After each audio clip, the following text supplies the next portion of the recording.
Police भरती MPSC सर्व स्पर्धा परीक्षांसाठी चालू घडामोडीवरती 100% प्रश्न विचारले जातात.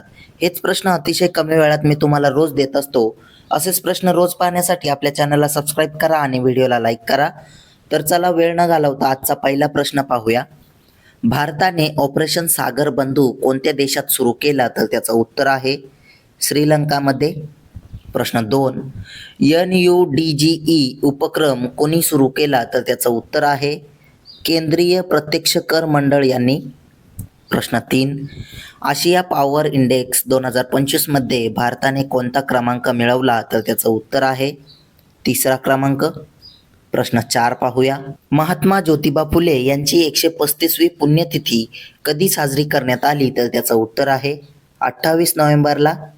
प्रश्न 5, अखिल भारतीय पोलीस महासंचालक निरीक्षक महासंचालक परिषदेचे आयोजन कुठे केले जाईल? तर त्याचं उत्तर आहे रायपूर इथे.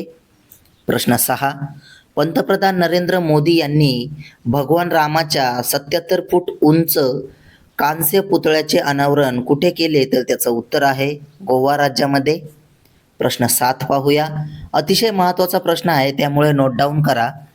Global brand of the year जिंकणारी पहिली भारतीय रम कोणती आहे? तर त्याचं उत्तर आहे कैमेकारा.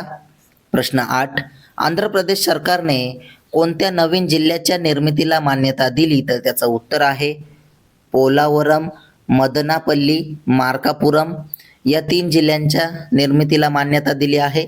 प्रश्न 9, नुकतेच कोणत्या देशाचे राष्ट्रपती भारताला भेट देणार आहेत? तर त्याचं उत्तर आहे रशिया देशाचे. प्रश्न 10 पाहूया. कोणत्या राज्यात 37,000 वर्ष जुन्या बांबूंच्या शोधामुळे आशियातील हिमयुगाची ओळख पटली आहे? तर त्याचं उत्तर आहे मणिपूर राज्यात.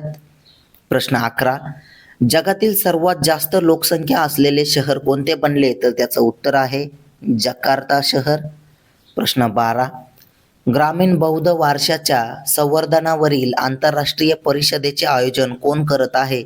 तर त्याचं उत्तर आहे Indian rural heritage and development trust. प्रश्न 13 पाहूया.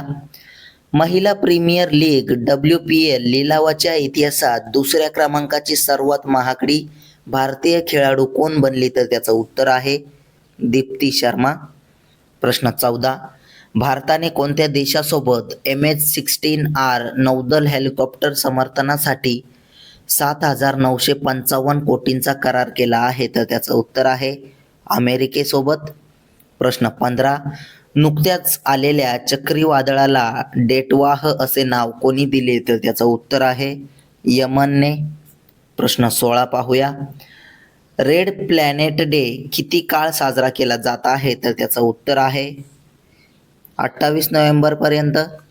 प्रश्न 17, मंगळावरील विवराचे नाव कोणत्या भारतीय भूगर्भशास्त्रज्ञाच्या नावावर ठेवण्यात आले आहे? तर त्याचं उत्तर आहे MS कृष्णन यांच्या.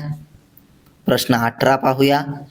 कोणत्या राज्यात आधार कार्ड जन्म प्रमाणपत्र किंवा जन्मतारखेचा पुरावा म्हणून स्वीकारले जाणार नाही? तर त्याचं उत्तर आहे उत्तर प्रदेश राज्यामध्ये. प्रश्न 19, प्रसिद्ध झालेल्या आशिया पॉवर इंडेक्स 2025 मध्ये कोण अव्वल स्थानावर आहे? तर त्याचं उत्तर आहे अमेरिका. असेच रोजचे चालू घडामोडीवरील प्रश्न अतिशय कमी वेळेत पाहण्यासाठी आपल्या चॅनलला सबस्क्राईब करा आणि व्हिडिओला लाईक करा. तुम्हाला जर या व्हिडिओची PDF हवी असेल तर आपल्या टेलिग्राम चॅनलला जॉईन करा. धन्यवाद.